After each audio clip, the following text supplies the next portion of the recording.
বাড়ি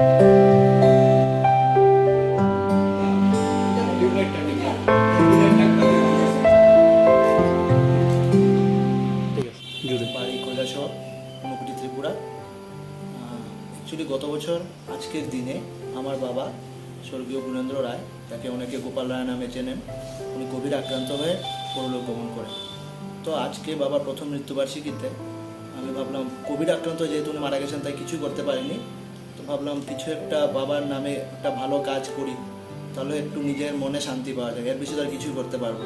তো কয়েকদিন আগে আমার এক ছোট ভাই পীযূষ দেবনাথ আমাকে হঠাৎ করে বলছিল যে, দাদা তুমি কি জানো কৈলাসহরের ছেলে, আমাদের চণ্ডীপুর গ্রামের ছেলে সুব্রত শর্মা বেল্ট রেসলিংয়ে উজবেকিস্তান চান্স পেয়েছে। আমি বললাম ভালো কথা, তো আমাদের কৈলাসহরের ছেলে, আমাদের ঘরের ছেলে ইন্ডিয়া রিপ্রেজেন্ট করবে, অসাধারণ ব্যাপার।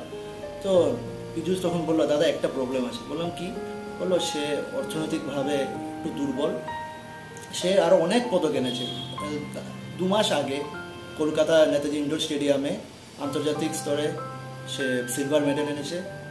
তো তার পক্ষে উজবেকিস্তান গিয়ে পারফর্ম করাটা, তার কাছে স্কিল আছে, পেশেন্স আছে, সব কিছু আছে, কিন্তু অর্থনৈতিকভাবে যেহেতু সে দুর্বল, তার পক্ষে সেই উজবেকিস্তানের পথটা খুবই কঠিন। তাই ভাবলাম তাকে অল্প যদি সাহায্য করা যায়, এবং আমার ক্ষুদ্র প্রচেষ্টাতে আমি ভাবলাম আরও অনেক মানুষ যদি এগিয়ে আসেন, তাহলে সে শুধু ত্রিপুরা কেন, সে তো ইন্ডিয়াকে রিপ্রেজেন্ট করবে। আমাদের ছেলে, আমাদের ঘরের ছেলে ইন্ডিয়াকে রিপ্রেজেন্ট করবে, চণ্ডীপুরের ছেলে, কৈলাসহরের ছেলে। তো আমি তাই চেষ্টা করলাম। আমার বিশ্বাস আরও অনেকেই এগিয়ে আসবেন।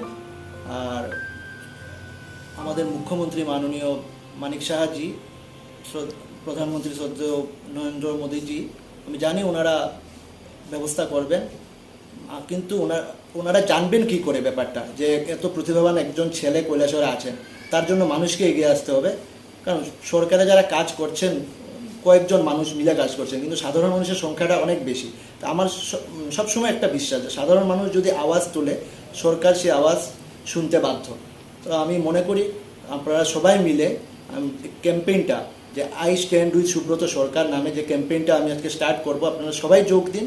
আপনারা বিভিন্ন সামাজিক মাধ্যমে সেটা শেয়ার করুন, ফেসবুক, টুইটার, ইনস্টাগ্রাম, সবখানে শেয়ার করুন, এবং সুব্রতকে তার স্বপ্ন পূরণ করতে সাহায্য করুন। ধন্যবাদ জানাই, আমি ওনার জন্য হেল্প পেয়েছিলাম।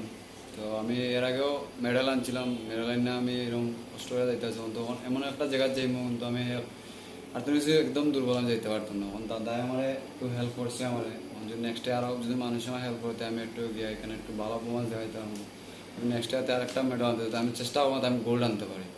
এখন কোথায় যাচ্ছেন? উজবেকিস্তান। আপনার খেলা কয় তারিখ? আমার খেলা হলো সামনের মাস 8, 9, 10, 11 সেপ্টেম্বর মাসে। তো এই যে গৌরববাবু তার বাবার প্রথম মৃত্যুবার্ষিকীতে ওনার সাধ্য মতো আপনাকে চেষ্টা করলেন নগদ টাকা দিয়ে, তো আপনি করবেন? ওনাকে আমি অনেক ধন্যবাদ জানাতে চাই। এবং সমাজের অন্যদের কাছে কি বলবেন? অন্যদের কাছে বলবো আমার যাতে একটু হেল্প পাই, আমি হেল্প পাইলে আমি যেতে